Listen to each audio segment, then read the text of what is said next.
Atualidades Pampa. Oferecimento Sicredi. Faça uma poupança e venha crescer com a gente. Olá, muito boa noite. É feriado em algumas cidades deste nosso Brasil, como aqui em Porto Alegre. Mas como nós vamos com as nossas imagens e com o nosso programa por todo o estado do Rio Grande do Sul, vamos começar então a conversar, a trocar ideias, a trocar informações. O Atualidades Pampa está começando agora, neste dia 2 de fevereiro de 2018. Como não é feriado em todo o Brasil, as notícias continuam aparecendo, acontecendo, enfim. Uma delas pegou bem no meio o juiz Sérgio Moro, que é o fato de ele ter um apartamento em Curitiba, algumas quadras do local onde ele mora, e receber o auxílio moradia. Ele deu explicação. Disse que recebe o auxílio moradia para compensar os reajustes ao salário que não vem. Eu, sinceramente, acho que ele perdeu uma boa oportunidade de ficar quieto. Não dá explicação. Olha só, vocês estão entrando na do Grupo Folha. O Grupo Folha, ontem o Grupo Folha, a Folha atacou o juiz Bretas. Hoje atacou o Sérgio Moro. Na segunda-feira atacou os 3 desembargadores aqui. Todos os juízes do Brasil recebem auxílio moradia, os que moram do outro lado da rua e os que moram em outro estado. Todos recebem. Mais de 17 mil. Tá, e por Mas que eu essa acho que não injeção pode pegar moral. Deixa ele Por que falar. essa injeção de saco do Grupo Folha em cima do Bretas e do Sérgio Moro? Mas só um pouquinho. Porque eles Nós não estão com estamos indo na ações- onda de ninguém, Gustavo Vitorino. Nós estamos falando e eu estou dizendo, ele perdeu uma oportunidade de ficar de boca fechada. Não diz nada. Eu entendi o que a Mayra quis dizer. Ela disse que era melhor não Se eu falar. não Deixa eu puder falar. comentar, então... Se ele tem apartamento, por que vai aceitar auxílio moradia? Não estou entrando Prega na tanto onda essa de moral ninguém, aí. Mas isso Não, é aí, que já ele que não pega todos- moral nenhuma, ele faz cumprir a lei. Já que tá, todos os os deputados juízes também fazem cumprir a lei. recebem, já que todos Deputado os cria a juízes lei. recebem, ele não tinha por que se explicar. Mas não por é isso que eu disse, não precisava ter dito. E se é coisa da Folha, não diz, não responde. A Folha Moral está de atacando. cueca. Hoje a Folha já botou uma matéria do Superior Tribunal de Justiça, do STJ, dizendo que menos de 1% dos recursos do STJ avançam ou recebem deferimento. Então o Lula não pode ter esperança, não sei o quê, porque ela diz que... Pô, o negócio tão rasteiro que a Folha está fazendo. Aí mostraram hoje na internet uma mocinha com assim, grupo Datafolha, entrevistando o sujeito da CUT e pegando os dados para fazer a pesquisa eleitoral que deu o Lula na frente de novo. Aquela foto é constrangedora. Aí disseram, foto montada. Aí hoje estava um vídeo na internet.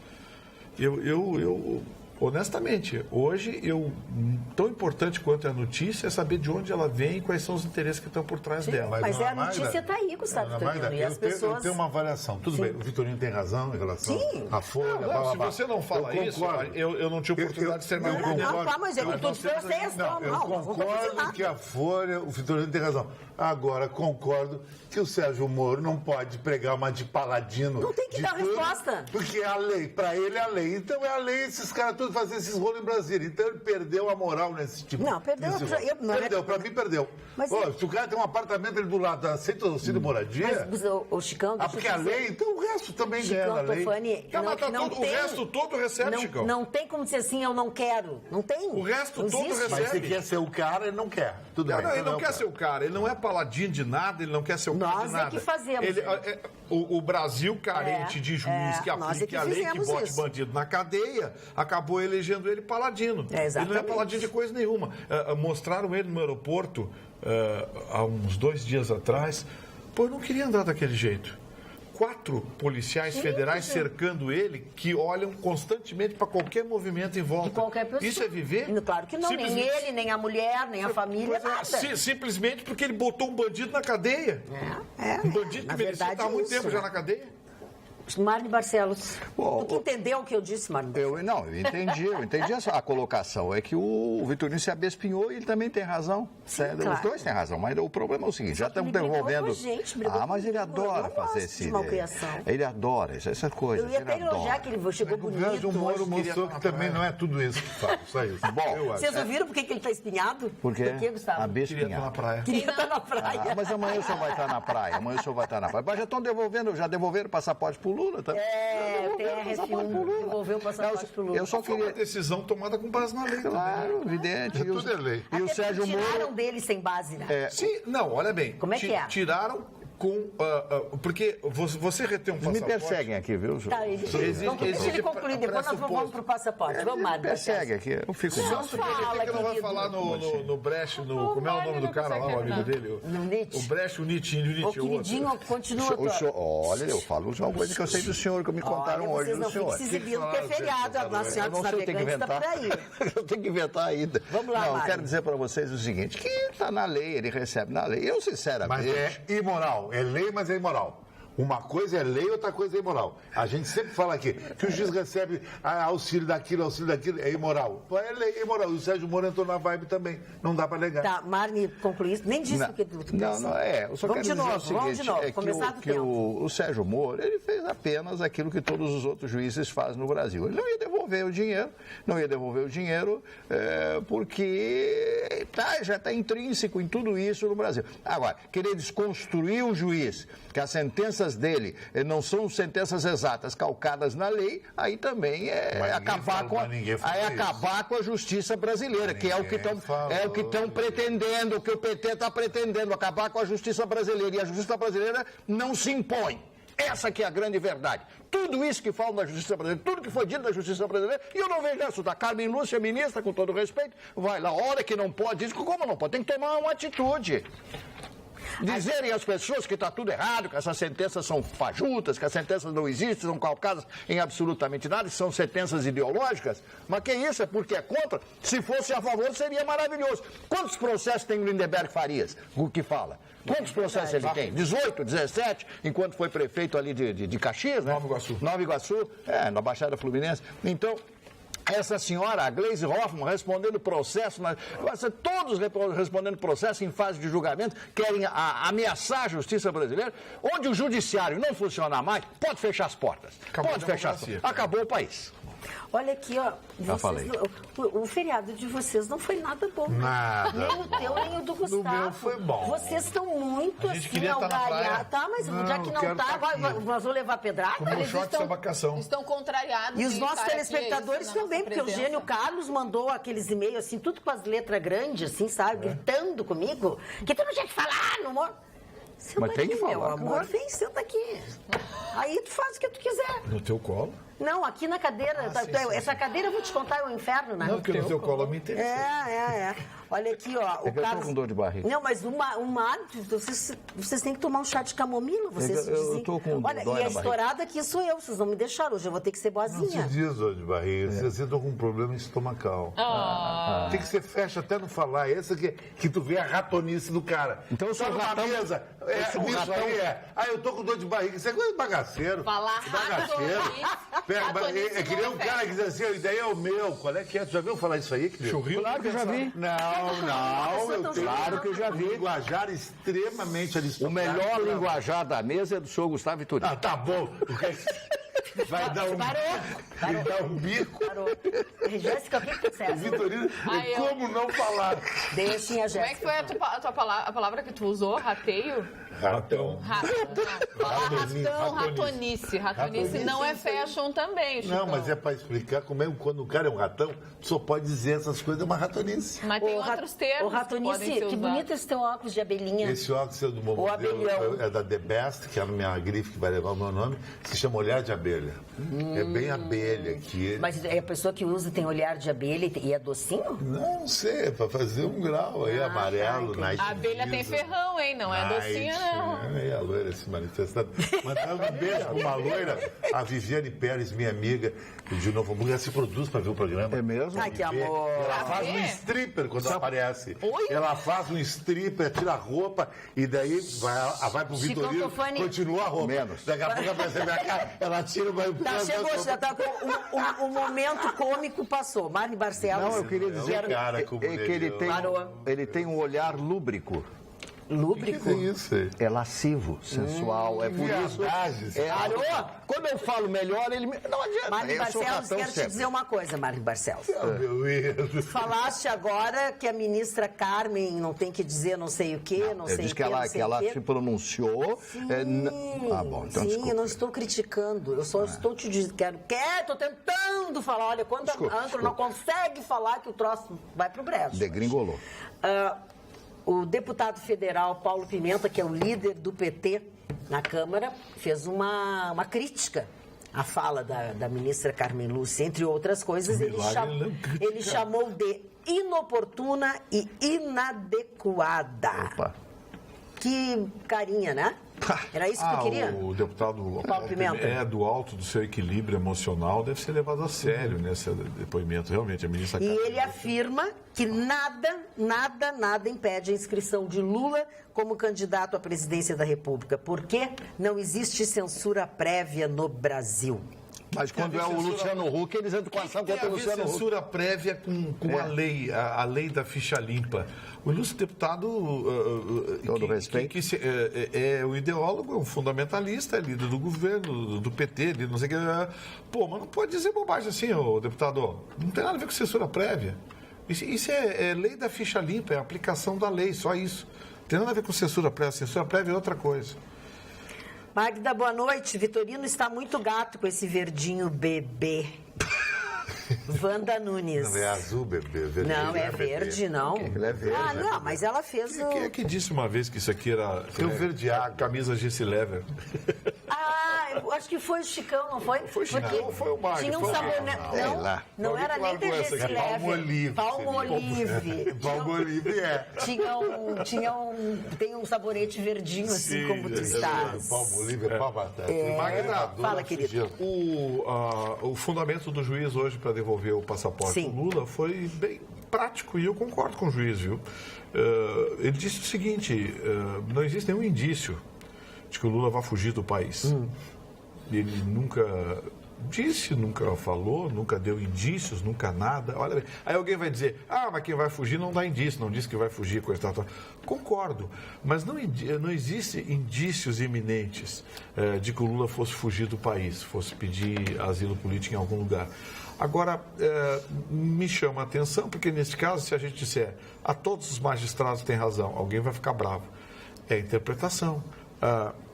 O que se chama de projeção comportamental, ela é avaliada essencialmente em cima de algo que possa se pressupor que alguém vá fazer.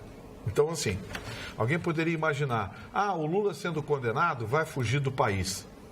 É uma suposição aceitável? Sim. A outra suposição aceitável, o Lula sendo condenado não tem por que fugir do país, porque ainda existem recursos. O STJ, o STF, recorrer ao Tribunal Superior Eleitoral, enfim, ele tem ainda recursos a serem explorados. Então, nesse caso, o que houve foi uma interpretação diferente de uma mesma circunstância por dois magistrados diferentes. Um entendeu que, sim, ele poderia fugir do país. O outro entendeu que não existem indícios que ele possa fugir do país. Na verdade, o passaporte seria apreendido de forma não recorrível se ele constasse no acórdão do TRF4. Ou seja, os magistrados, os desembargadores decidissem, olha, eu condeno tal, com a imediata apreensão do passaporte, tendo em vista a possibilidade de evasão do condenado. Eles não determinaram. Todo o resto envolve processos que o Lula também responde, mas que tem digamos assim, a chutometria. Sim. A expressão é grosseira, mas é verdade. Um juiz acha que ele vai fugir, o outro acha que ele não vai fugir. Na dúvida, devolve o passaporte e aguarda. Pronto, acabou. Minha opinião, eu acho que ele não vai fugir. Claro que não. E mesmo porque, se ele quisesse, um aviãozinho desceria em Bogotá, em La Paz. Passaporte, La Paz, o Evo Morales daria um passaporte para ele, o governo viaja para o mundo inteiro, já pega até o asilo. Se o Lula quisesse fugir, não seria um passaporte. Ia para Paris. Não seria agora que iria fazer isso. Um telespectador aqui mandou, comentem sobre o congresso falso que o Lula iria para a Etiópia. Acho que o Barba ia fugir mesmo, André Luiz. Badalote Farroupilha. Aí eu li outras notícias que não é falso. Não é não, André. É o seguinte, esses eventos da FAO acontecem em vários países da África. Tem um agora em fevereiro, sim. Mas esse de janeiro tinha, sim, era na Etiópia e o Lula era convidado, sim, para participar. Não era congresso falso, não era nenhum tipo de armação, tá? Você procura bem na internet para ver, entra lá na FAO, que é a Fundação para o Combate à Fome no Mundo, entra lá no FAO e vê os países. Em janeiro era na Etiópia, onde o Lula iria participar, inclusive o nome dele constava lá como convidado, e agora em fevereiro tem em outro país da África, então não era falso não. Tá? O Davi e o Hilgert, nosso telespectador, diz o seguinte: boa noite, a resistência. O que tu quer aqui, Chicão Tofani? O Chicão Tofani, ele precisa de caneta. Só um pouquinho que eu vou dar uma coisa aqui pro meu aluno, só um pouquinho. Um outro telespectador por favor, alguém devolve o passaporte ele tá deixa aqui, parece fugir. que tá roendo uma coisa. Devolve o passaporte e deixa fugir, assim nos livramos da bicha. Não, olha aqui, boa noite à resistência, que é o Davi Hilger, tá? Percebe-se que se quiser ver o brasileiro feliz é criar um feriado. Para um país que se diz laico, é de estranhar a quantidade de feriados religiosos durante o ano e em dias de semana. Para um país que precisa trabalhar para sair desse buraco em que se encontra, esses dias parados são muito caros. E quem paga é a população, porque essas horas não trabalhadas estão no custo de tudo que consumimos. Depois reclamamos que não temos competitividade internacional e que tudo aqui é muito caro. Meu abraço diário, Davi Hilgert. O Davi tem razão. Completamente. O Davi tem razão. Tem o Dia da Consciência Negra, tem tem Tiradentes, tem não sei o quê, tem não sei o quê. A gente tem muito feriado. Os americanos têm 3, né, Marni? É o 4 de julho. Ação de Graças. Ação de Graças, que é o Natal. Dezembro. É dezembro. E eu acho que nem o Ano Novo acho que é feriado lá. Não, é feriado só de tarde. Mas só falar, eu gostaria... E aqui se o feriado é na terça ou na quinta, vira feriadão, né? Uma palhaçada. Sempre, né? Da sequência do Sérgio Moro aqui, olha, ele foi escolhido para receber em Nova York o troféu Homem do Ano da Câmara de Comércio Brasil e Estados Unidos. O ano passado foi do João Dória. O ano passado, o João Dória foi aplaudido de pé por toda a plateia. No Credit Suisse, em São Paulo, ele recebeu apenas meia dúzia de palmas esse ano. Olha o que é em um ano a deterioração de uma imagem de um homem que é bom 15 minutos, depois não tem mais nada. É verdade, o João Dória tá tendo problemas lá, né? Ele desapareceu, né, gente? Ele não está fazendo mais nada. Primeiro que ele, quando assumiu, começou a falar muito. Começou a falar muito e aí... E a aparecer, né? Eu acho que você tem que, quando você assume um cargo executivo, uma função pública executiva, eu acho que você tem que falar pouco, falar menos. E a última coisa que você pode fazer, quando no cargo executivo, é atacar. Defenda-se, mas faça. Mas se defenda, é um direito que você tem. Mas o João Dória começou a atacar meio mundo lá. Eu acho que ele achou que a Prefeitura de São Paulo ia ser o trampolim para ele ser candidato a presidente. Não, eu tenho certeza. Eu acho que ele atropelou, porque ele só se mostrou nisso, né? Botou o bonde na frente da carreta com boi e tudo, e aí deu no que deu. Vou mudar completamente de assunto, mas eu quero falar sobre uma coisa que aconteceu na cidade aqui. Na Vicente da Fontoura, entre a Avenida Neuza Brizola e a Avenida Protásio Alves, desde ontem, abriu um buraco, acho que do tamanho dessa bancada aqui. É uma galeria, na verdade. Por quê? Porque o asfalto é uma porcaria. Tá tudo furado, os buracos aqui. Começou com um buraquinho. Não fizeram o conserto. Hoje, desde essa madrugada, só tem uma faixa, assim, para você andar nessa parte da Vicente da Fontoura, e é uma galeria enorme. Mas vamos ver o que tem.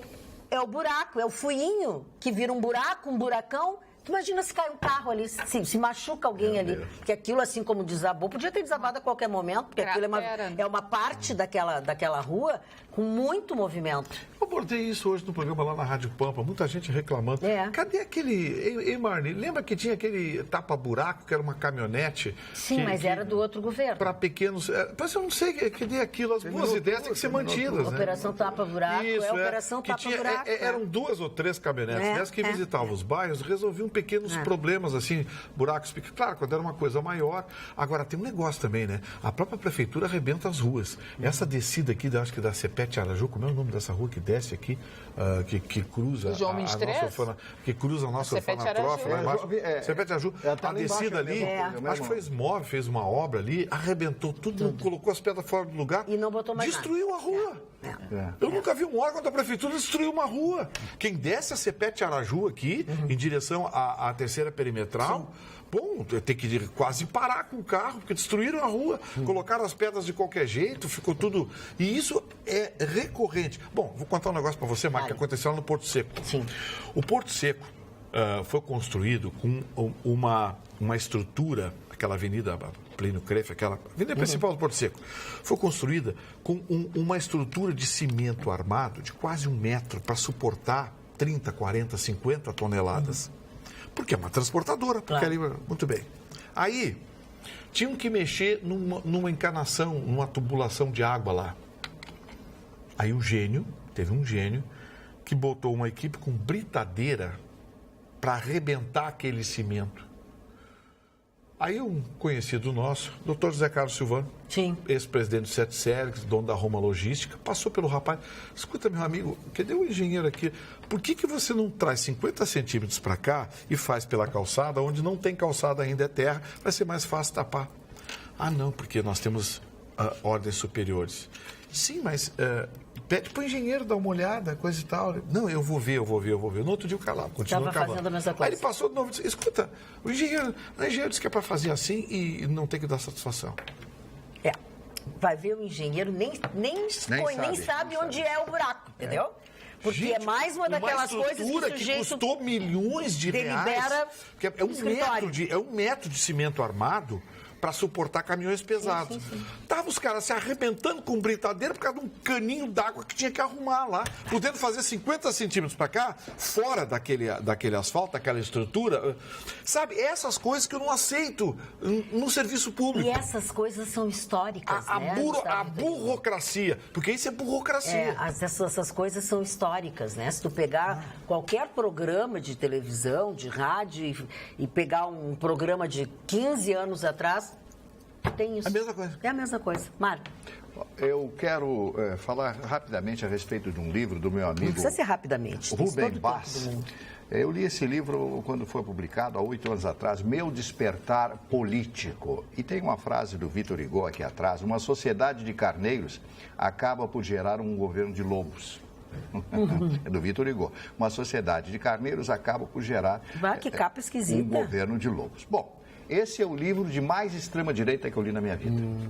Eu chego a ouvir o tacão da bota batendo no chão, né? De tão extrema-direita que é esse livro. O pensamento ideológico do Rubem é um pensamento dentro dos seus critérios de ideologia, do seu pensamento político de extrema-direita. E tem que ser respeitado. Sim, ditatorial. Eu leio todos os livros. Ele é um querido amigo, a gente discute, conversa, política e tal. Ele tem os pontos de vista dele e eu tenho os pontos de vista meu. Eu não sei se esse livro tem para vender, essa edição, mas você vê que ele tem um olhar, Nossa, um olhar bravo aqui. Fiquei com medo. Se conversasse com o Chicão Tofani, ia ficar amigo do Chicão. Mas eu achei bem interessante a capa do livro. Meu Despertar completamente diferente. Político. Aliás, essa frase aqui eu já conhecia de outros andares, né? Pela vida em termos politicamente de extrema direita. O Rubem Bas está aqui, o livro eu li alguns anos atrás e reli alguns capítulos hoje, algumas páginas, algumas páginas, para me certificar. E gostaria de agradecer ao meu querido Gustavo Vitorino, que me deu hoje um presentaço, né? Um disco do senhor Frank Sinatra, que eu não tenho. Ai, que amor! E é raro, hein?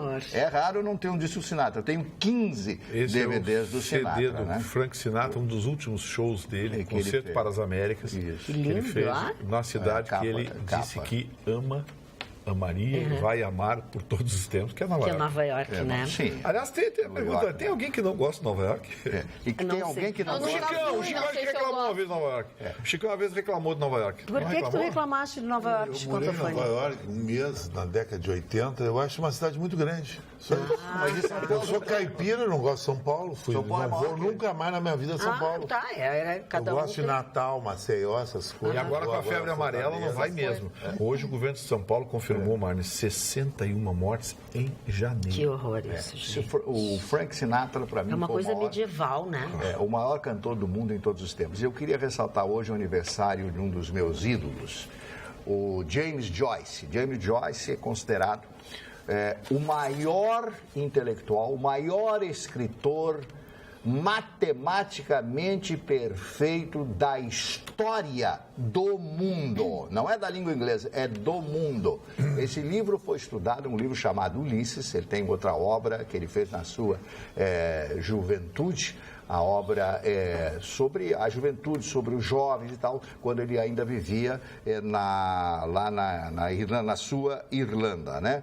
Sobre o passado, né? Sobre a sua vida, sobre aquilo que aconteceu com ele na sua juventude. E esse homem, ele fez esse livro chamado Ulisses, que é o clássico, calcado nos gregos. Ulisses grego. Eu li muito sobre Ulisses. A Odisseia. Ulisses é o Odisseu. Isso. A volta dele para Penélope. Para conseguir legal, voltar, e encontra a mulher casada com outro e tal. E ele criou 3 finais para esse livro. Fantástico, esse é um livro difícil de ser lido, confesso a vocês.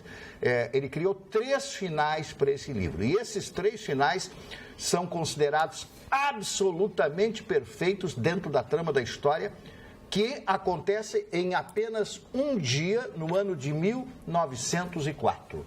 Apenas um dia, é um livro de 400, 500 páginas. Ulisses é uma obra-prima que vale a pena ser lida. Tem que ter paciência para entender toda essa trama grega. Eu li muito sobre esse personagem. Ulisses, sabe que Ulisses existiu?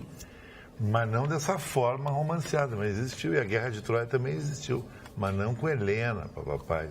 Nosso telespectador, Eugênio Carlos, diz que o referido buraco-cratera, que eu me referi, ele diz que passa todos os dias por ali. Realmente, ele diz que ontem era um buraquinho e hoje é uma cratera. Ele vai crescendo. Se tem muito movimento... Tem um trânsito intenso ali. As pessoas vêm lá da Nilo Peçanha para ir para o centro, sabe? Para subir a Lucas. Todo mundo passa muito por aí. Tem um movimento sempre congestionado. O Matheus Meza, do Partenon, ele disse: sou quase vizinho da Dona Magda, moro na Machado de Assis e a cada 5 carros que passam aqui, 3 estão com amortecedores estourados por causa dos buracos. Que buraquinho, hein? Mas buraquinho mesmo hoje foi fechado para o governo. A Eletrobras recebeu sinal verde para ser privatizada. O ministro Alexandre de Moraes cassou a liminar que impedia a privatização da Eletrobras. Estava previsto, né? Hoje, as decisões do STF é assim, Magda, dependendo do assunto, antes mesmo do ministro, na distribuição... já está liberado. Não, na distribuição a gente já sabe qual é a decisão. Não, e pior é o seguinte, é que o Eduardo Cunha agora está pedindo para voltar para o Rio de Janeiro, e sabe quem é que vai cair na distribuição dele?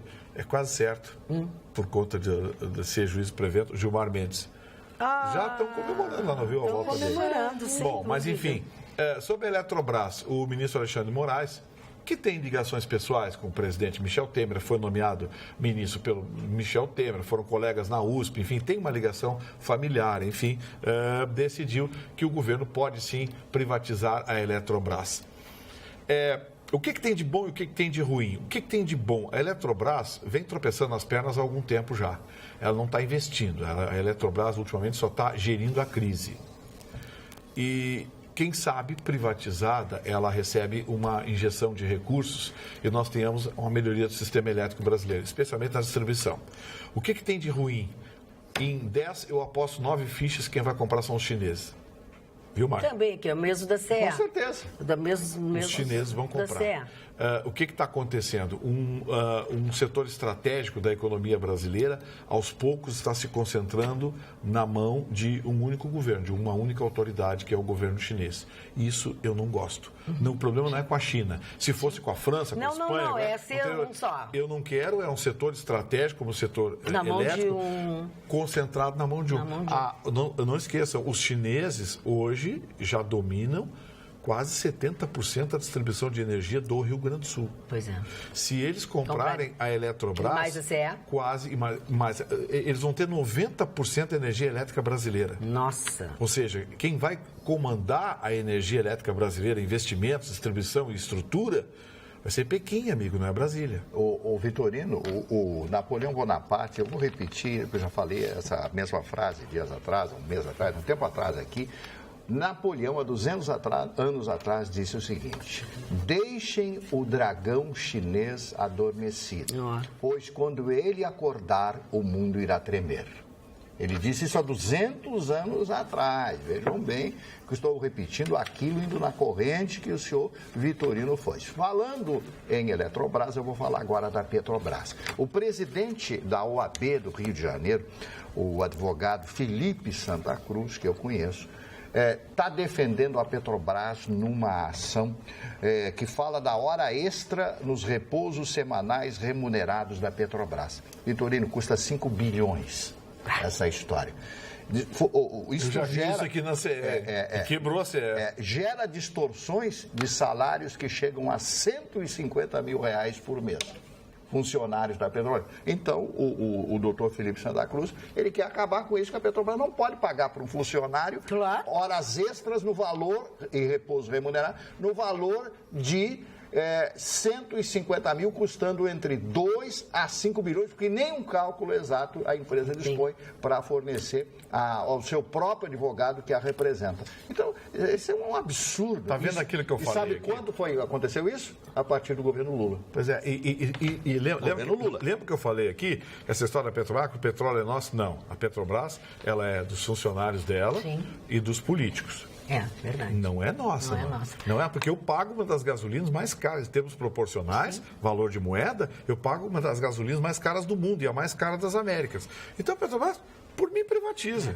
Deixa eu te dizer uma outra coisa. A Eletrobras, além do dinheiro, digamos, que vai entrar, vai entrar muito mais dinheiro, por quê? Porque vai acabar os conselheiros, não sei o quê, que não aparecem, que uma vez por mês, uma vez a cada 6 meses vão lá e ganham assim 30, 40, 50 mil reais. Essas empresas públicas, quando você vê aquele desespero, defender o que é nosso, você vai ver não é para defender o que é nosso. Os funcionários, os cabidão de emprego de político, você vai ver, não tem. Porque empresa privada é o seguinte, meu amiguinho, ou você trabalha, ou você está fora. Ou você cumpre o que manda a lei, ou você está fora. Agora, esses conselho da Eletrobras. Marni, conselheiro de Furnas, participa de uma reunião por mês, ganha 35 mil reais. Olha aqui, ó. Sabe, tu imagina quanto ganha o conselheiro da Petrobras? Tá aqui, ó. Sabe que o assunto aqui do buraco, da cratera, na Vicente da Fontoura, gerou uma série de muita gente deve ter quebrado o amortecedor. Imagina. E assim, ó, por exemplo, o Francisco Simões Pires diz que estas obras em Porto Alegre vêm ao encontro do que tu estavas contando, tá, Gustavo, também. São geralmente feitas por pessoas desqualificadas, haja vista a esculhambação que deixam quando passam. Que foi o que tu falaste. É verdade, eles destroem calçadas, gente que faz a calçada bonitinha na frente de casa. Aí vai lá, Sedai é no Rio, aqui é Demai. O Demai vai lá para arrumar... no Rio, o Demai vai lá para arrumar um negocinho, ou tem que não sei o que da CE, um cano que passa não sei onde, que vai para não sei o que, pro diabo não carrega. Os caras quebram a calçada que o cara fez, aí ele diz, você não vou refazer? Não, a gente ajeita, a gente... eu sei porque eles fazem isso na frente do meu prédio muitas vezes. Aqui na Avenida Cristiano Kramer, no bairro Aberta dos Morros, diz o Francisco Simões Pires, vocês têm que ver a porcaria que fizeram no asfalto. Por extensão de mais de 200 metros, o asfalto cedeu. Aí eles vêm um mês, depois os buracos cedem novamente. Aí ele faz uma larga frase final. Essa prefeitura é sensacional. Já o José Francisco diz aqui no WhatsApp do programa que o serviço de tapa-buraco funciona muito bem. Sempre que ele avisa, eles em poucos dias... então continua existindo. Eles resolvem os problemas onde ele mora. Não sei onde ele mora. Então ele não mandou o número... Tem um telefone. Não. Mas então ele vai mandar. Que bom saber que ainda existe, né? Agora, o pessoal que tem buraco, então, por favor, descubra o número e ligue. Quem tiver problema com buraco, você tem algum problema com buraco, Chicão? Não. Que isso? O nosso telespectador, Gustavo Vitorino, Chicão Fitofani, preste atenção no que eu estou falando. Chegou. É fácil saber o porquê os asfaltos do Brasil são terríveis. Enquanto na Europa, os Estados Unidos tem plataformas de uma boa estrada, lê-se subbase, base e asfalto, de 60 a 85 centímetros de espessura. No Brasil, tudo isso não dá 50. E outra, se é preciso dos 20 centímetros para asfaltar, o político diz que tem...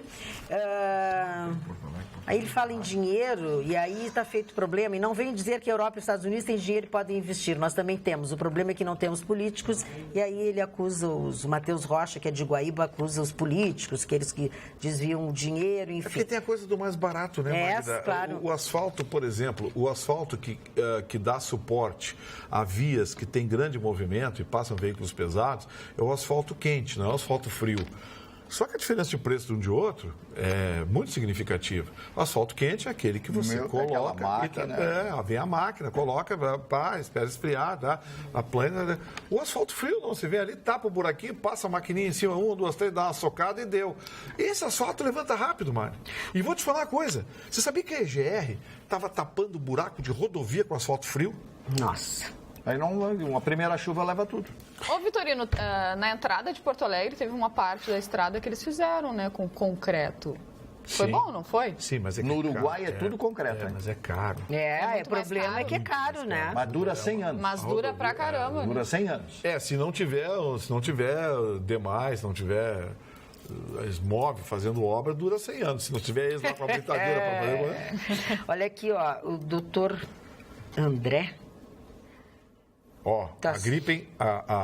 a Saab de cabelos em pés, Mário Barcelos. O que houve, irmão? A Saab de cabelos em pés. Hoje anunciaram nota conjunta, a Boeing e a Embraer vão criar uma nova empresa.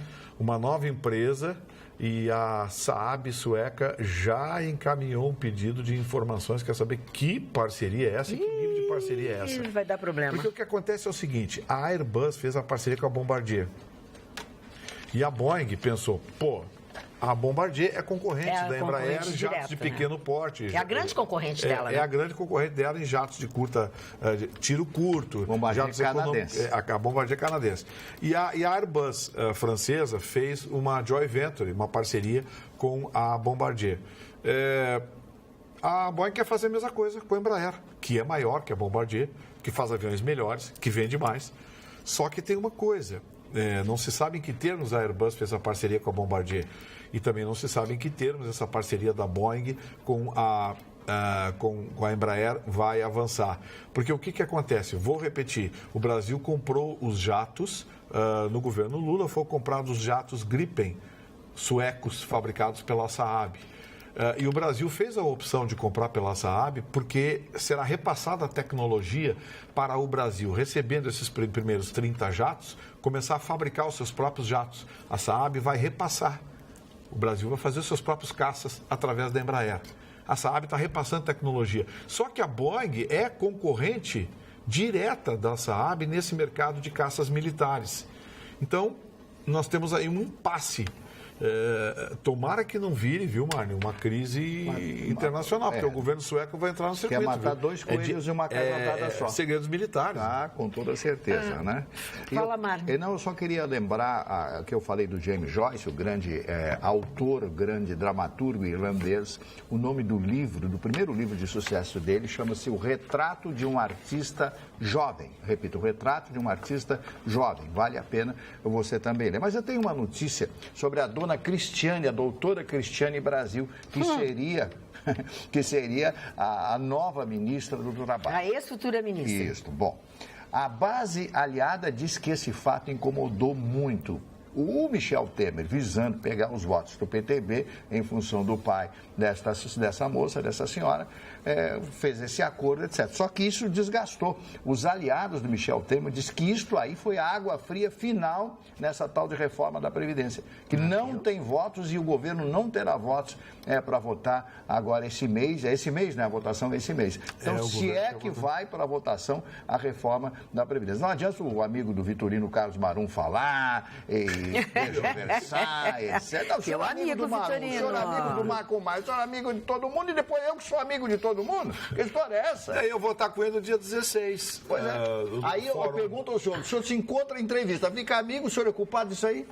Se dá com a pessoa... Não, mas assim, ó, o deputado Marum, o ministro Marum, é um cara educado, ele conversa com todo mundo. Ele é porto-alegrense, ele conversa com todo mundo. Eu vou estar com ele no dia 16, sexta-feira, num evento da Rede Pampa de Comunicação, chamado Caminhos do Rio Grande, que discute exatamente o sistema viário do Rio Grande do Sul, os investimentos, o que é possível fazer para que a logística no estado do Rio Grande do Sul, especialmente no modal rodoviário, seja aperfeiçoada. Vai ter a presença do ministro Padilha, a presença do ministro Marum, do governador Sartori e do secretário Pedro Westphalen, que serão painelistas e vão falar sobre essa dificuldade. E onde vão fazer esse encontro dessa vez? Acontece na SABA, Sociedade de Amigos Balneário de Atlântica, no dia 16, numa sexta-feira, e a Rádio Pampa vai transmitir ao vivo e eu estarei lá para cobertura. Mari, opa! Não, as obras do aeroporto Salgado Filho, tudo indica que comecem em março agora, né? Agora em março. Escolheram a empresa. E a primeira fase vai ser a expansão do Terminal 1 e vai ser gasto 1 bilhão e meio de reais para essa obra no aeroporto Salgado Filho. Tudo indica que termine lá por outubro de 2019. Tomara que seja rápido, que a gente precisa de uma grande expansão. E aí eu também peguei aqui, Magda, uma avaliação de passageiros que é feita de período em período e no final do ano passado, no final de 2017, foi feita uma avaliação e o nosso aeroporto Salgado Filho caiu um pouquinho com as suas notas. Em 2016, a nota geral, né, a média era 4,43, a nota que os passageiros dão é de 1 a 5, e neste ano a nota foi de 4,28, mas estava na média... Mas está super bem, se a máxima é 5, né? Na verdade, estavam achando que seria entre 4, né, ponto 0. A gente está bem, mas deu uma caidinha. Eu acho que o melhor aeroporto é o de Curitiba. Mas a Fraport vai dar um jeito. O calcanhar de Aquiles do aeroporto Salgado Filho é o estacionamento. Não é horrível, não tem estacionamento. Não, a extensão da pista, sim. Não, sim, mas do aeroporto. O aeroporto em si, a infraestrutura, isso a Fraport vai resolver com o tempo, é estacionamento. Estacionamento que tem lá é pouco e caro. Caro e não é seguro. E muitas vezes quando você vai largar ou deixar uma pessoa ali, sempre tem alguém para criar um caso, coisa e tal. Muita gente toma multa ali por causa de 5, 10 minutos. Então, a dificuldade logística do aeroporto Salgado Filho é que certamente rebaixa bastante a nota. Marne, mudando de assunto, o Luiz Carlos de São Leopoldo pergunta se tu assistisse o filme Quem Matou o Facínora. Olha, eu conheço o título, mas não lembro se eu assisti o filme. Provavelmente não. Tá bom, desculpa. Magda, mandar um abraço para Carazinho. Desculpa, não, obrigada. Entendi. Desculpa, não, obrigada. A dona Daniela manda um abraço, dona Daniela de Carazinho. Ela e seu pai estão assistindo o programa, gostam do programa, dona Daniela Vermayer, seu Vermayer. Um abraço, obrigado pela audiência, sempre bem-vindo ao nosso programa. E a dona Beta Rodrigues pergunta se um testamento pode ser contestado. Dona Beta, pode sim. Claro. Existem pressupostos para essa contestação. Eu recomendo a senhora procurar um advogado devidamente habilitado para que ele avalie o caso e aí, sendo ou não adequado, ele dê entrada com uma ação de contestação. Certo. Aqui eu tenho uma pergunta para o Marne e para o Chicão Tofani, de um telespectador, do Áureo Loreno, lá de Esteio. Pergunte ao grande Marne e ao professor de História Chicão Tofani, como teve início as ditaduras da América Latina e os regimes totalitários no Oriente Médio? O que vocês explicam sobre isso? As ditaduras da América Latina...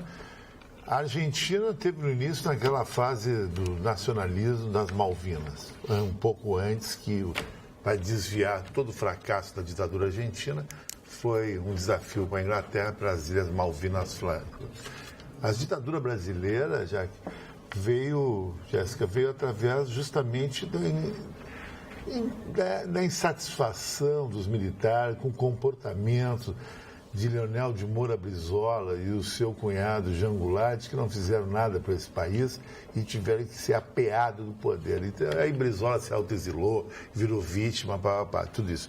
No Chile veio um governo eleito pelo povo, mas extremamente de esquerda, Pinochet, que estava levando, Salvador Allende, que estava levando o Chile à destruição. Aí Pinochet, liderando o exército, terminou. A Bolívia não teve ditaduras militares, teve golpes chefes militares que foram sufocados. A Colômbia também não teve ditaduras militares e o Equador alternou entre democracia e ditadura, agora está tendo uma ditadura de esquerda.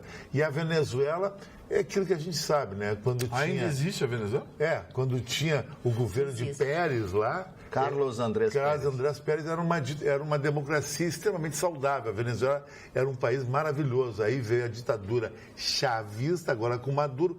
Toda a ditadura da América do Sul, ela tem um cunho sempre bolivariano, que usa a bandeira de Simão Bolívar, que na realidade Simão Bolívar foi um libertador da ditadura espanhola, do jugo espanhol, em cima dos países. Eles usam o nome de Simão Bolívar para fazer uma ditadura que na realidade foi brutal. O Brasil não, fez a sua própria ditadura em função do viés de Jean Goulart, levando o Brasil para uma esquerda cubana, na época, com o seu cunhado Brizola. Mais ou menos é isso.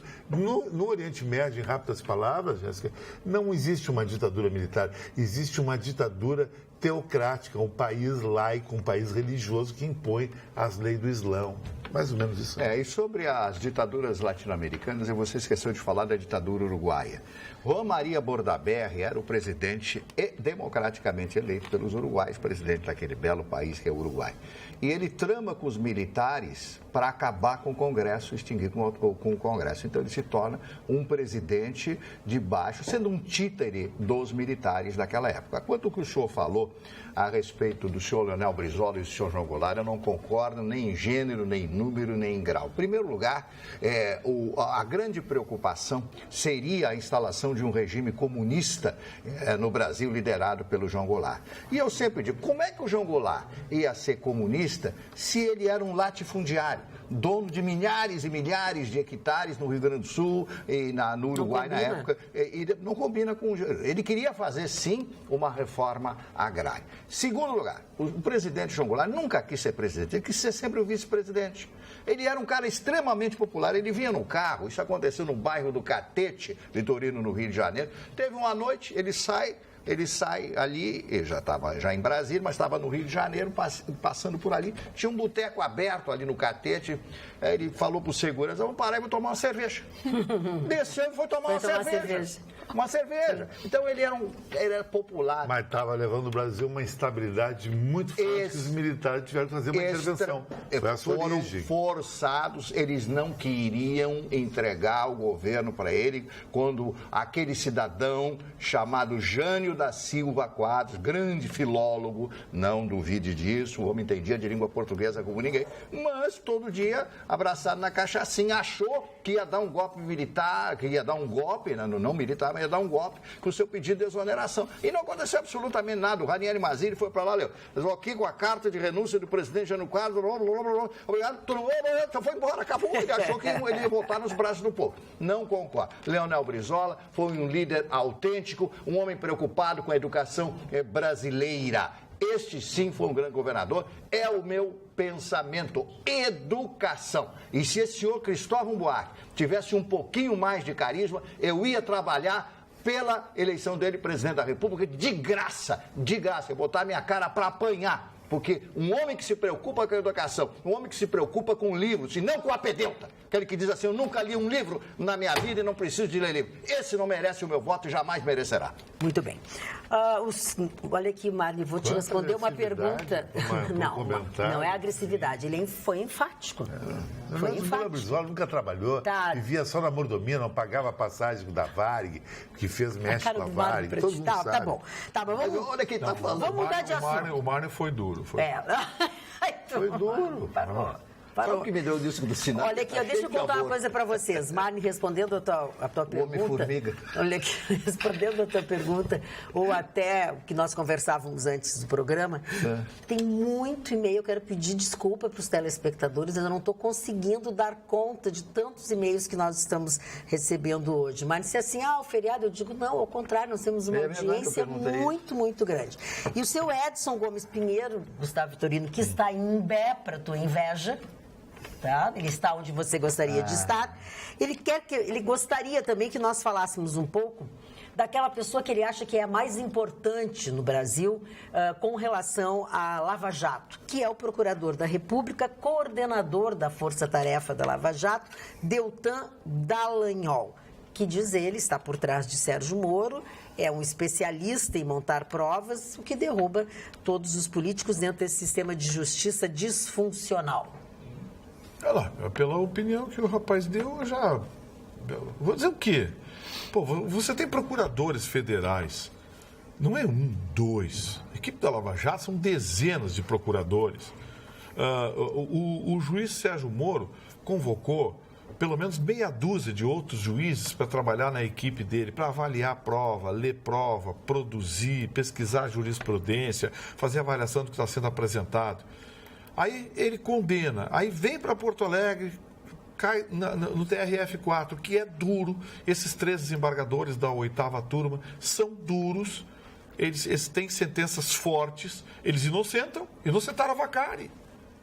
O Vacari, tesoureiro do PT, ele foi inocentado para a 4ª turma, a 8ª turma. Mas, no entanto, pegam pesado. E quando tem provas, esses ilustres desembargadores, eles se cercam também de pelo menos meia dúzia de juízes cada um.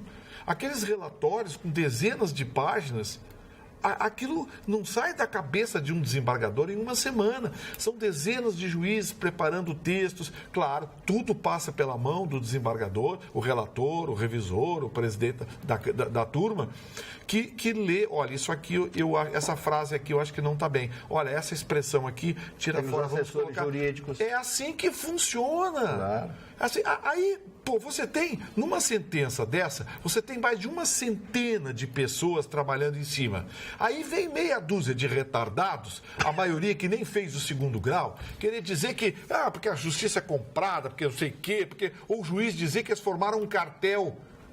Pô, quem minimamente atua em tribunais sabe que as turmas muitas vezes dão a mesma sentença como forma de evitar embargos.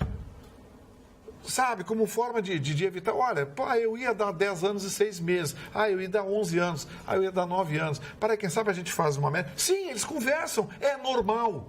Colegiado é assim, é normal conversar. Aí, sabe, vem os juristas de plantão que nunca passaram na porta de uma faculdade de direito, querer reclamar da justiça, xingar juiz, xingar desembargador, xingar mais de uma centena de profissionais. Para! Eu reclamo aqui, muitas vezes, de decisões que cabem recurso. Acho que, muitas vezes, um juiz, isoladamente, dá uma decisão controversa. Eu critico. Mas atacar a justiça como estão atacando, isso é um desrespeito. Isso é não ter senso de cidadania. Eu não sou defensor da justiça, eu acho que nós temos que mudar algumas coisas, tudo, mas duvidar da honradez, da dignidade de juízes, para com isso. E eu, aproveitando, eu gostaria de mandar um abraço para o senhor João Vicente Goulart, o filho do João Goulart, pelo livro que ele escreveu, Jango e Eu. Não conheço o João Vicente Goulart, não conheço, nunca falei com ele na minha vida, mas parabéns pelo livro que você escreveu, que eu trouxe até aqui, mostrei o livro. Esse livro deveria ter sido lido por muita gente que não conhece a história do João Goulart. Mas foi escrito pelo filho. Bom, o filho conheceu o pai. Nada melhor que um filho para falar. Ele não gosta de mim porque eu namorei a mulher dele, a Rita Silva de Santa Maria. O que interessa, Chicão? Ele não gosta de mim, eu sei. Chicão. Não, é a esposa, a vida da pessoa. Chicão, mas eu não gosto. Chicão, tu ainda vai tomar mas eles não precisavam contar a história, dar nome, sobrenome, O Carlos de Esteio manda mensagem pra gente. Além do auxílio moradia, falando, né, da notícia do Moro e tal, e dos outros juízes, o Moro recebe salário acima do teto, que é contra a lei, e, por favor, tirem das pessoas esse ódio contra o PT. Um grande abraço a você, eu e aos coxinhas da bancada. Pelo menos não sou mais coxinha. Obrigada. Só assim, ninguém tem ódio ao PT, eu tenho ódio ao ladrão. Isso aí, verdade. Não é PMDB. Tanto que eu tenho amigos dentro do PT, a vereadora Sofia Cavedon participou com a gente aqui, nossa amiga. Eu sou amigo do Marco Maia. Sim, sou amigo do Marco Maia. O dia que condenarem ele, que provarem, condenarem ele, eu vou, tô decepcionado. O Chicão já se decepcionou com gente aqui que ele conhece que não é da esquerda, da direita, e que foi condenada. É normal. Mas eu tenho amigos dentro do PT, pessoas que eu tenho confiança, discordam da ideologia. Uma coisa Agora, ladrão não quer saber se é do PT. Não, ladrão não quer saber se é do PT, do PP, do PMDB, do PQP, do diabo que o carregue. Parou. Ladrão, eu sou contra. Calma, Vitorino. hoje é dia de Nossa Senhora dos Navegantes. O Vitorino foi muito duro agora, viu? Uma pergunta da Luciana de Porto Alegre. Eu também tenho, Parou? também tenho interesse em saber. A Luciana de Porto Alegre perguntou. Vitorino, se o Lula apoiar o Ciro Gomes, ele pode negociar um ministério diante das condenações? Ele pode assumir? Não, para. O Lula apoiar o Ciro Gomes. Certo. E o Ciro Gomes for eleito. O Ciro Gomes dá um ministério para ele. Ele pode ganhar um ministério e assumir?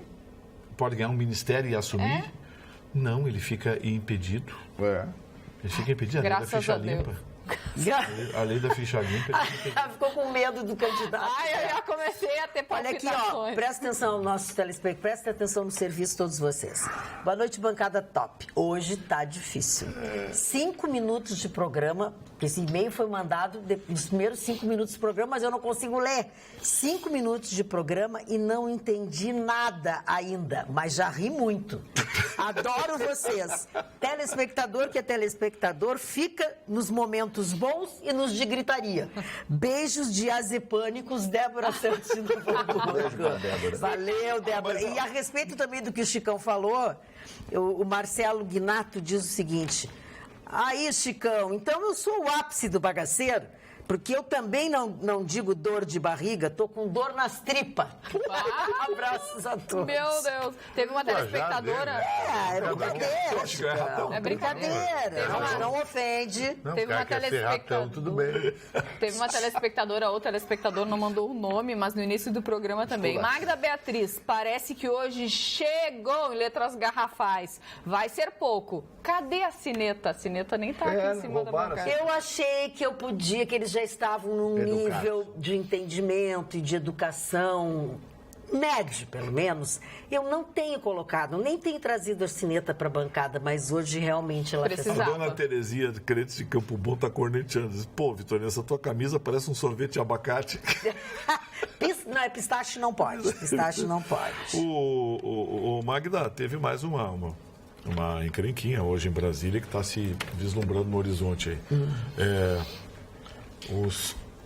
As greves nas renegociações salariais a partir de março vão ser bem pesadas.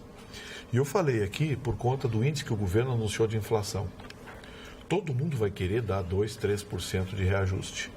1% de reajuste. Para vocês terem uma ideia, os rodoviários de Porto Alegre receberam a proposta de 2% de reajuste. Ou seja, é greve certíssima daqui a algumas semanas. Certo. Bom, o CEPERX, em março, faz a greve dele, que é normal. Né? O CEPERX tem uma greve em março. Não, já avisaram os alunos. Não vê que esses dias eu li aqui que o pai de uma aluna disse, olha, minha filha já foi avisada que em março tem greve. Tem greve, já não vai ter aula. Não, e depois eles recuperam assim, né? Uma semana não tem professor de matemática, outra não tem professor de história, coisa e tal. Claro. E aí terminou o ano. E aí você reclama para a direção diz, eles têm direito. Sabe por quê? Porque a direção é eleita pelos professores. Olha aqui, ó, lendo o e-mail atrasado, né? O Rafael Corrêa. Desculpa, Rafael, mas eu não estou conseguindo ler os e-mails. E aí os assuntos vão passando e eu vou tentando acompanhar os assuntos. Magda, tá certa a situação do nosso estado, mas o Rio Grande do Sul é o único estado do país que o carnaval é em março. É pagar mico, né? Já chega o Papai Noel azul. Rafael tem razão. E outra coisa, Gustavo Vitorino, também que a gente tem que ficar atento, é que o ministro Edson Fachin passou para a revisão de Celso de Mello a ação penal da Gleisi Hoffmann e do marido dela, do Paulo Bernardo, pelos crimes de corrupção passiva e lavagem de dinheiro. Essa me parece ser a primeira investigação, né? Que vai ter um desfecho no Supremo. Não. Mas a Gleisi... O que é isso? O que significa isso? A Gleisi Hoffmann, a denúncia foi encaminhada à Justiça, a Justiça vai receber, ela e o Paulo Bernardo vão responder e vai ter mais coisa para a dona Gleisi. Sim. E vou dizer um negócio, o que ela, Requião, essa turma estão patrocinando aí, o Lindenberg e mais alguns menos cotados, que eles estão patrocinando de ataque à Justiça, vai custar caro a eles quando for para frente de juiz. Anota o que eu estou dizendo. A ministra Carmen Lúcia ontem falou, e aí levou um pau, né? O Paulo Pimenta já reclamou, que ela falou que é outro, que se cair numa rede de justiça e for para frente do juiz, é outro que vai tomar um tranco. Então, assim, decisão judicial se acata a gente recorre. Existem as instâncias judiciais para isso.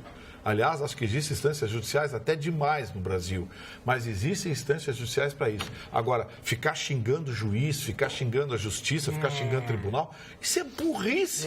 Porque quando você cair lá, meu amiguinho, quem está com a caneta na mão vai lembrar de tudo que você disse. Pois é, mas sabe que às vezes a pessoa pensa que é o contrário, né? Que fazendo isso para que intimida. Que o juiz vai ter medo. Não é medo, mas, sabe, vai parecer perseguição, justamente porque falaram isso, entendeu?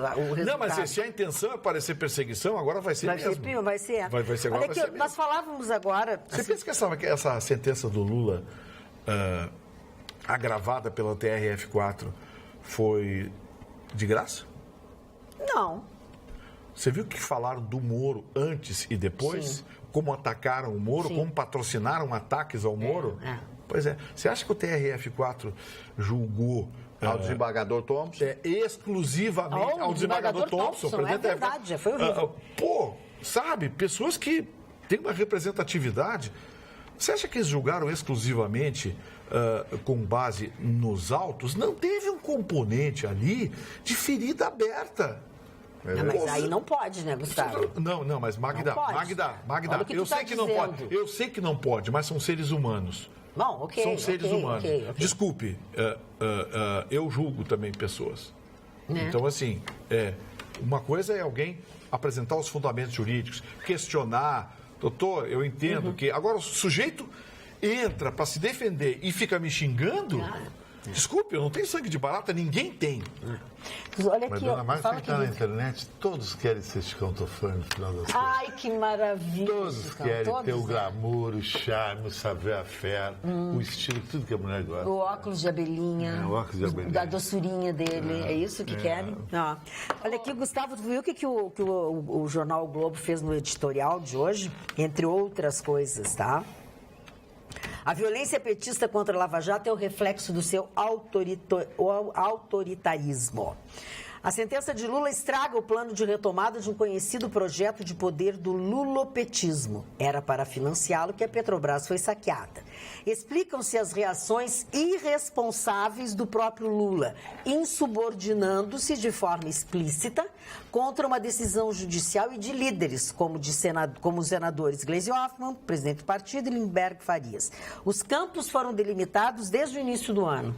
O PT reage à condenação de Lula pela sua vertente autoritária, porque não há ditador que não sufoque a justiça, junto com o parlamento, ao tomar o poder. Enquanto Carmen Lúcia e a Dodge, da PGR, defenderam as instituições. E eu quero dar um recado aqui ao PSDB.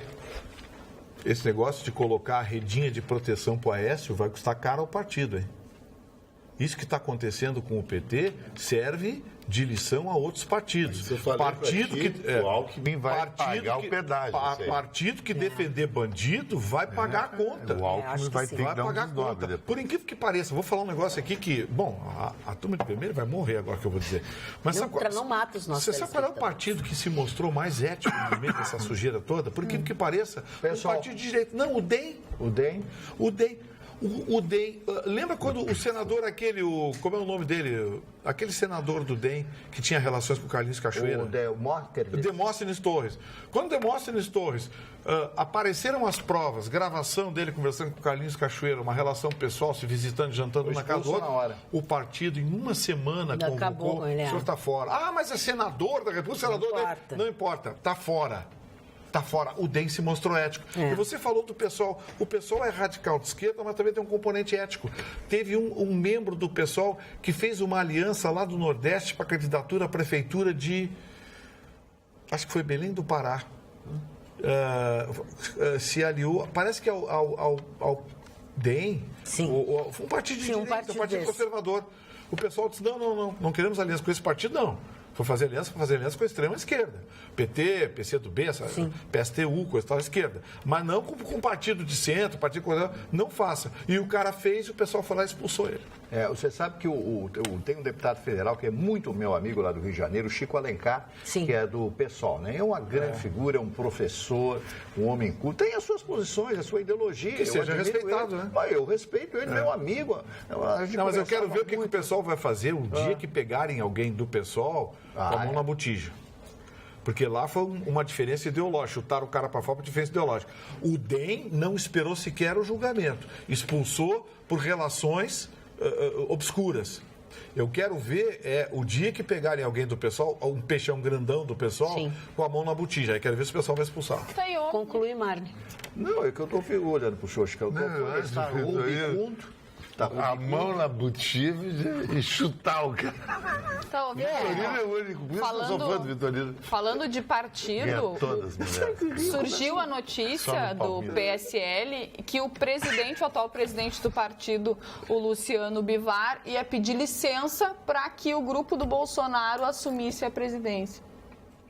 Mas o Bolsonaro também já está começando. Eu já acho que o problema do Bolsonaro é partido, né? Ele não falta de partido. É falta de partido. Porque, assim, esses partidos pequenos, ele sabe que ele vai ter segundos, né? O Bolsonaro só vai conseguir adesão quando ele crescer nas pesquisas de opinião. E as pesquisas de opinião até agora... tem que crescer muito, né? Tem que crescer muito. E essas pesquisas de opinião até agora é tudo muito... né? Virtual. É tudo virtual, é tudo muito feito, né? Não tem candidato. Daqui a pouco... Lembra as pesquisas de opinião na Prefeitura de Porto Alegre aqui? A Luciana já ganhava no primeiro turno. Similar. Chegou. Olha aqui, a frustração de muitos brasileiros. O operador da Lava Jato, que está em Portugal, né, e que Portugal já tinha acertado com o Brasil de mandá-lo embora, está no sul.com.br. Eles têm a notícia, de extradição, né? Eles já tinham extraditado, enfim, para o Brasil, já tinha sido autorizada, só que ele sumiu, né, o seu Raul Schmidt sumiu. Ele tem passaporte... Ninguém sabe onde anda. Ele tem passaporte português, portanto, comunidade europeia, ele pode estar em qualquer país da Europa. Pois é, ele não... Pode ir de carro para qualquer país da Europa. Ele não recolheram o passaporte dele. Certamente. Não deu tempo, mas vamos pegar. Sim, pegam mais adiante, mas já já era para estar resolvido isso, né, Mário? A verdade é o seguinte, né? Esse pessoal, depois que ele assumiu a cidadania portuguesa, República Portuguesa, um belíssimo passaporte, por sinal, como disse bem o Vitorino, ele atravessa ali, vai de trem até Madrid, não tem problema nenhum, passaporte da comunidade. Pode ir até de carro, né? Eu quero até refazer... Se algum carro em Portugal entrega... Ele já tinha proibição de sair do país e o seu passaporte já tinha sido apreendido, Gustavo. Talvez ele não tenha saído de lá. Já estava com... Talvez ele esteja em Portugal. Talvez esteja em Portugal mesmo. Uma daquelas aldeias, né? Lá pode em ser. Curia. É um belíssimo lugar. Como um leitãozinho da bairrada. Vai ao norte, em Bragança, sai por Vigo, lá cheio de ruazinha, aquelas vilas que a fronteira passa no meio, que nem fronteira tem. Mas como aqui no Chuí, atravessa a rua a pé, tá no Uruguai. Tá aí, vem cá. Vou te falar de um assunto que tu gosta muito. Bitcoin. Tu viu que caiu a moeda 18%? Sim, mas teve uma falcatrua, né? Uma outra moeda, os caras foram pegar e não existia. Entraram na página, desapareceu. As pessoas começaram a ficar apavoradas quando tu começou a falar nisso. Mas e aí agora, então, com essa queda... Esse Bitcoin é uma pirâmide. Teve gente que botou milhares de dólares nesse negócio. Teve gente que botou milhões de dólares investindo nesse negócio. Isso é uma pirâmide. Mas o Chicão acha que é o futuro. Mas não tem lastro, o mundo diz que é o futuro, não é eu. Não tem Bitcoin, o mundo não tem nem real. Os espertalhões que vão sair milionários. Tô Duroflex. E uns vão sair pobres, né? Sim, todo mundo que investiu na pirâmide, tu sabe, né? Os que estão lá em cima pegam a grana, o resto fica babando na jarra. Bom, outras informações, detalhes dessas informações, eu sempre digo, no www.sul.com.br, que é o nosso jornal virtual e que você acessa em qualquer plataforma que você tiver. É só baixar o aplicativo, não cobra absolutamente nada e está lá à sua disposição a hora que você quiser para você atualizar as suas notícias. E aqui no WhatsApp do programa eu tenho um recadinho para você, Vitorino. Olha! Boa tarde, na verdade. Boa noite. Boa noite. Bancada fantástica dos Pampas. Vitorino, não implica com o buraco do Chicão. Era só o que faltava. Como é que tu lê isso? Mas é que eu falei... o buraco da rua do Chicão. Não, porque tem ali na rua do Chicão, ali é muito legal. Não tem buraco lá, não tem buraco. Porque o Chicão é chique, mora num lugar onde não tem buraco. Mas aí o Marne falou que o buraco é mais embaixo, o buraco é mais embaixo, o Chicão disse, é verdade. É uma cratera. O Robson de Viamão que mandou esse recadinho pra ti. E aí teve um telespectador... Robson, o buraco do Chicão lá tá fechado. Chegou da história do buraco. Que mandou uma outra brincadeirinha, assim, então não leve a mal. Mas ele não colocou seu nome. Se não tem mãe no meio, pode ler. O governo acaba de anunciar redução de 25% no litro da gasolina a partir do 1º dia de fevereiro de 2018. Já está meio atrasada a piadinha, mas tudo bem. O litro irá para 750 ml. Baixou mesmo. Seu Ezequiel Relógios, é assim que ele assina. Ele manda primeiro um e-mail longo. Ezequiel Relógios é parente do Chicão, né? E onde, assim, ele se queixa de algumas coisas, né? Mas ele cita o Marley Barcelos, o Chicão e a Carla. E a Carla não está, seu Ezequiel. Eu não vou ler coisas ruins para ela. Eu peço que o senhor me perdoe. E o seu Nelson Santini mandou um e-mail maravilhoso, só que são 2 páginas. Eu não vou conseguir ler. Né, seu Nelson? Então eu vou ler fora do ar e depois a gente comenta as coisas. Faz melhores momentos. Eu vou ter que ler porque não dá mesmo, faz sabe? Melhores momentos. O seu Joaquim da Zona Sul aqui de Porto Alegre diz o seguinte: caro Vitorino, os juízes dão exemplo de postura, paciência. Eles não podem carregar sentimento de vingança. Eles são treinados para não serem afetados por comentários de idiotas. Abraço do Joaquim. Seu Joaquim, eu concordo com o senhor e os juízes são preparados para isso e eles fazem isso. Só que assim, somos seres humanos. Existe uma tese muito interessante, uma tese acadêmica do juiz imparcial. Tecnicamente ele tem que ser, mas não existe juiz imparcial. O juiz traz consigo uma bagagem de formação pessoal que tem um componente cultural, um componente intelectual, um componente de formação de modos habitantes e modos viventes com o qual ele não consegue se desprender, porque isso faz parte do subconsciente de todos nós. Então, assim, nenhum juiz condena porque está bravo ou está com raiva. Não, isso não existe. Eu talvez tenha sido mal interpretado ou talvez tenha me expressado de forma, digamos assim, inadequada ou pouco perceptível. O que eu quis dizer é que esse componente, quando você se torna ou quando ele se assume no subconsciente, dificilmente você consegue evitar que ele exerça pressão sobre você. Desculpe, mas uma pessoa que lhe elogia, lhe trata com carinho, sempre vai ser recebida pelo senhor de uma forma. Uma pessoa que lhe ofende, que lhe ataca o tempo todo, essa pessoa, mesmo que você não queira, vai ser recebido por você de uma outra forma. Somos seres humanos. Me desculpe, mas acho que o juiz quer respeito. Exatamente. Eu acho que o Vitorino falou absolutamente é correto. Mas o juiz quer um respeito, claro. Respeito cidadão. Você está sendo processado. O mínimo que você pode fazer é ter respeito com o magistrado, com a autoridade. Aquela que pode decidir e definir a sua vida calcado nas provas, nas coisas todas que existem. Então, essa coisa de atacar juiz, de falar mal de desembargador, de falar isso absolutamente é num regime totalitário. Porque no regime democrático isso não pode acontecer. A lei está aí, ela tem que ser cumprida, senão não adianta nada. Quando acabar com o judiciário, acabou o país, né? O que aconteceu na Venezuela? O judiciário acabou. O judiciário hoje todo pertence ao Maduro, à equipe do Maduro, aos áulicos dele. Então, é por isso que se decide as coisas erradas. Então, são pessoas, inclusive a própria Suprema Corte da Venezuela, é toda ela do presidente Maduro, daquele ditador de meia tigela. Ditador de meia tigela é de muito meia pataca. Bom. A tua sorte é que ele não te assiste. O Marley, Chicão, a gente não sabia por que nenhuma providência era tomada em relação à Venezuela. O secretário de Estado americano, o secretário de Defesa dos Estados Unidos, vai fazer uma incursão aqui pela América do Sul, América Latina, e não vem ao Brasil. Ele vai ao Chile, vai à Argentina, ele passa no México e acho que ele vai na Colômbia. E ele disse não, que... é o Tillerson? O secretário de Defesa americano. Rex Tillerson. E ele vai fazer uma incursão por aqui e perguntaram para ele, antes de ele iniciar essa incursão, o que ele achava, qual seria a solução para a Venezuela, enfim, se não teria um regime militar, não mudaria tudo lá.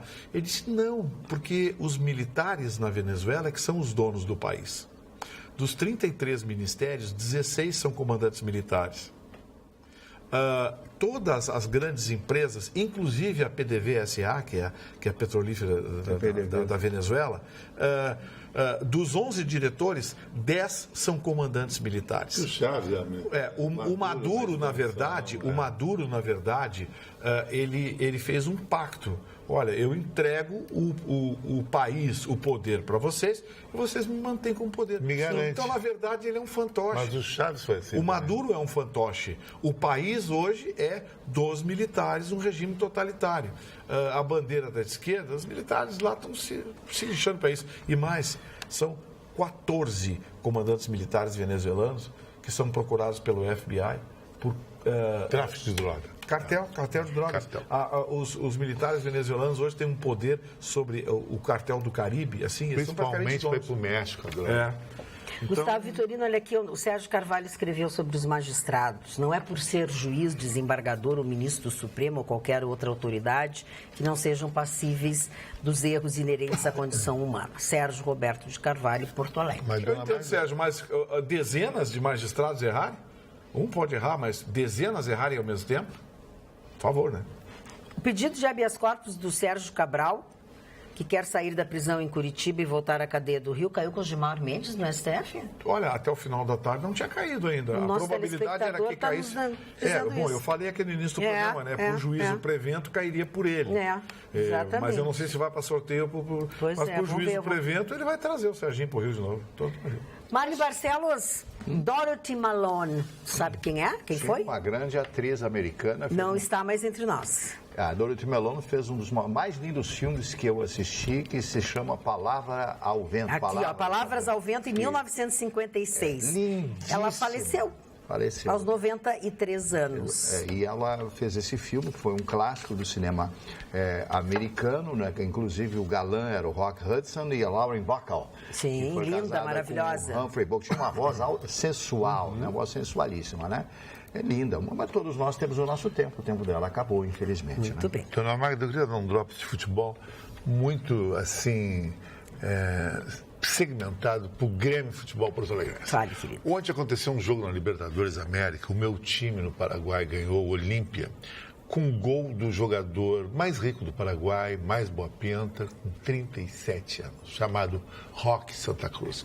Roque Santa Cruz era um menino de 17 anos, foi levado para o Bayern de Munique pelo Beckenbauer e fez uma carreira exitosa, de sucesso, ficou rico, foi manequim de Armani, todo aquele rolo. E voltou para jogar de graça. Onde é que eu quero chegar?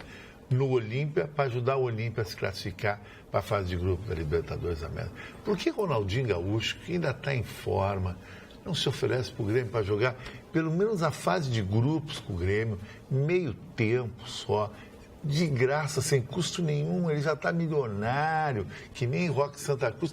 Por que não fazer isso com um agradecimento ao passado que o Grêmio colocou na vitrine e se classificar? O Grêmio está precisando de um centroavante, não tem centroavante. Quando eu falei desse menino, ele quase me matou, porque o menino é um dinheirista. Agora tu quer que ele vai jogar no Grêmio?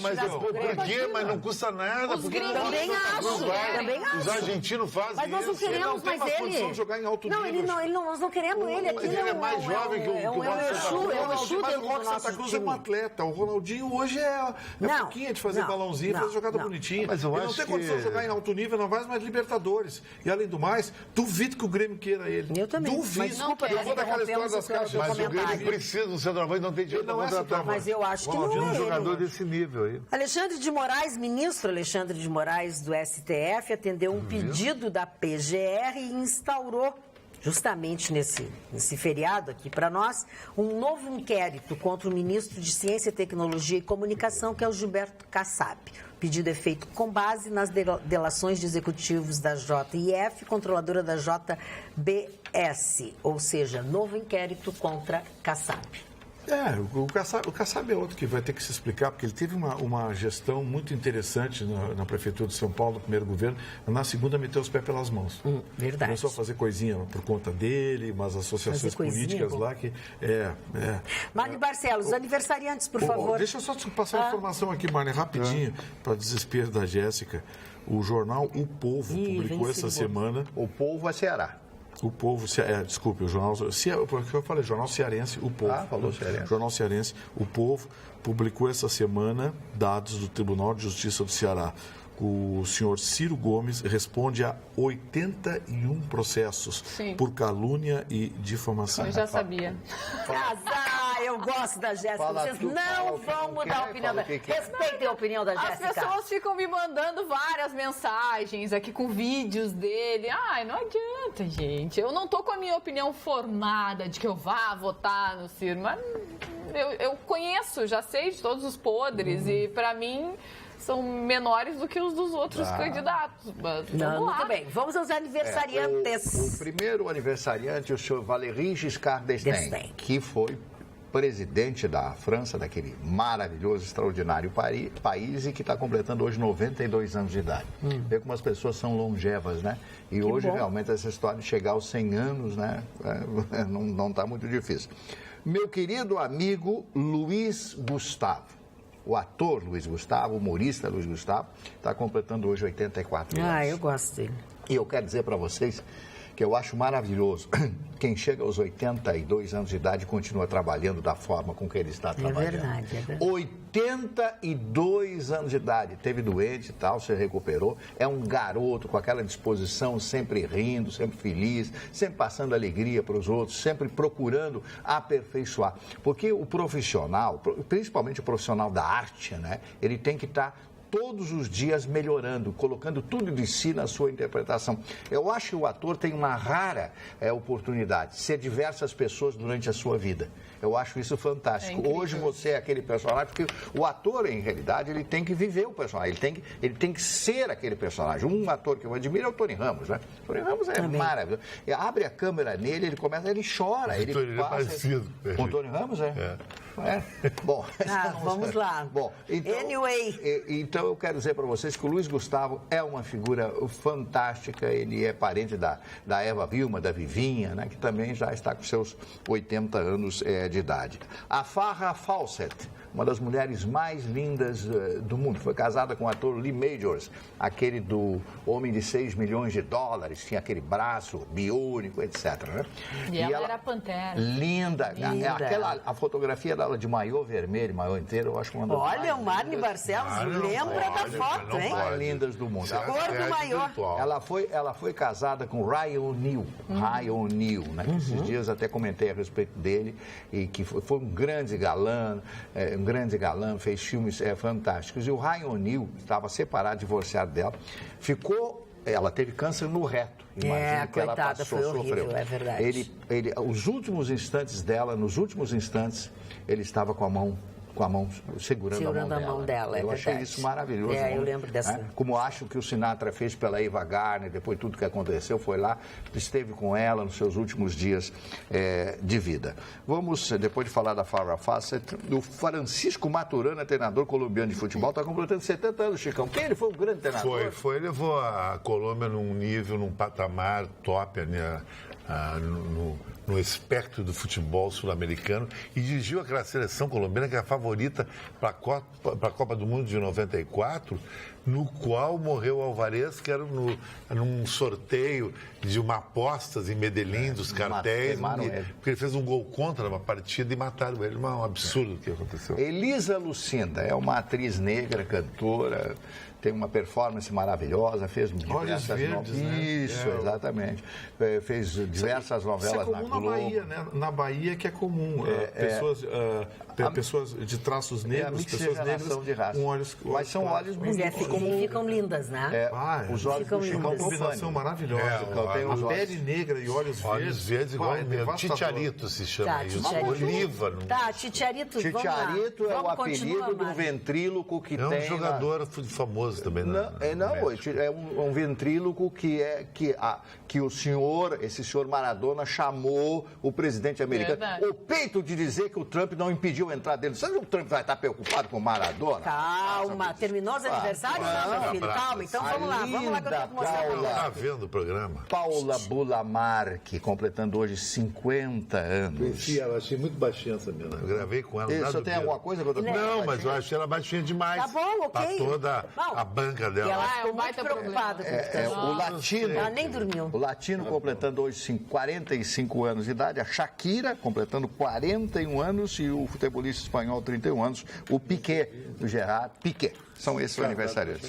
Isso, é o mesmo dia. Contrato até 2022. Agora o senhor pegou essa mania de casar sob contrato, de ter um contrato? Não, olha aqui, ó. Não falei nada. Por favor. Com licença. Palhaçada. Vamos mostrar aqui a mais nova integrante da nossa bancada. Vamos mostrar aqui, por favor, no computador. Olha ali.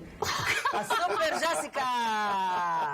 Viu só? Só que sim. Agora, para aí que tem um outro. Para aí que tem um outro aqui. Para aí, segura aí. Segura o trem aí. Tem um outro maravilhoso também. Para aí. Olha o nosso amigo aqui.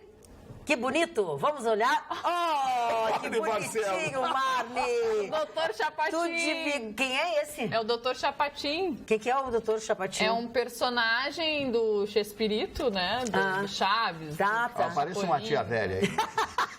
Tá difícil a operação. Só falta tu dizer assim, ó, isso me dá coisas. Ai, ele diz isso? Ai, que maravilha. Adorei isso aqui. Achei maravilhoso. Personagem do criado Vitorino. pelo Roberto Para, Bolani. calma. Ai, Tô Roberto procurando. Tá, e nós também agora... E o Chicão não aparece nada? Não, mas eu mostro o que eu querido. recebo aqui. Deixa Eu mostro o que eu recebo. Então, E assim, ó, aqui vocês conhecem a parceria do Vitorino, né? E aqui a gente sempre está apresentando, o Vitorino nos apresentou, o ursinho dele e tal, mas chegou a vez também de alguém apresentar o Vitorino, entendeu? Então se transformou nessa foto que está aqui, ó.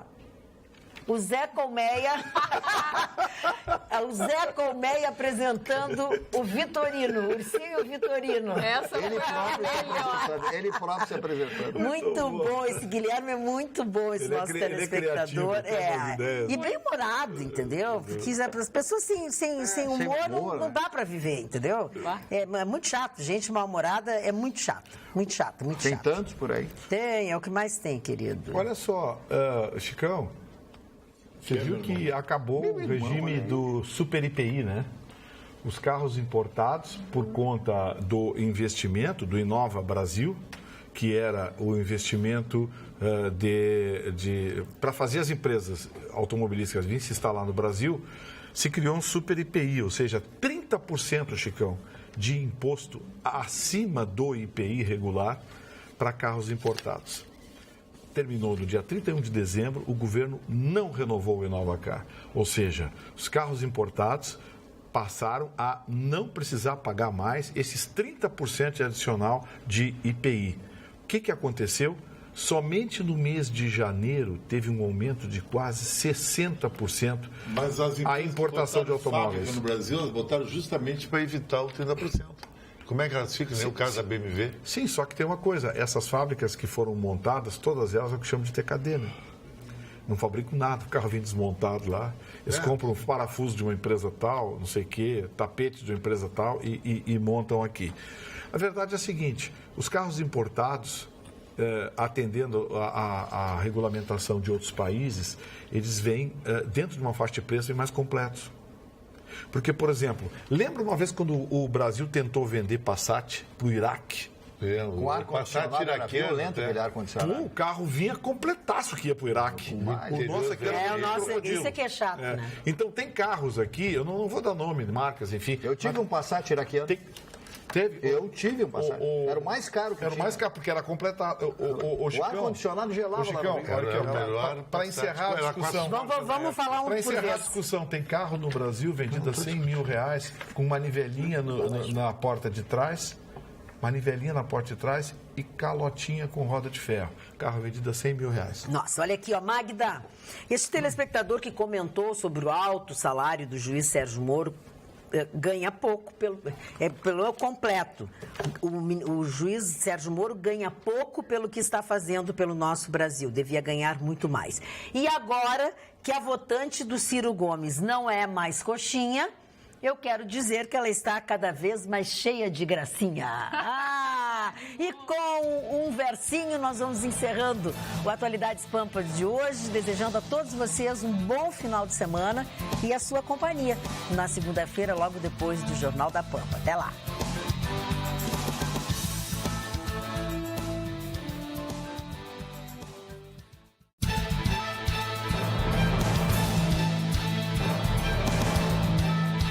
Atualidades Pampa. Oferecimento Sicredi. Faça uma poupança e venha crescer com a gente.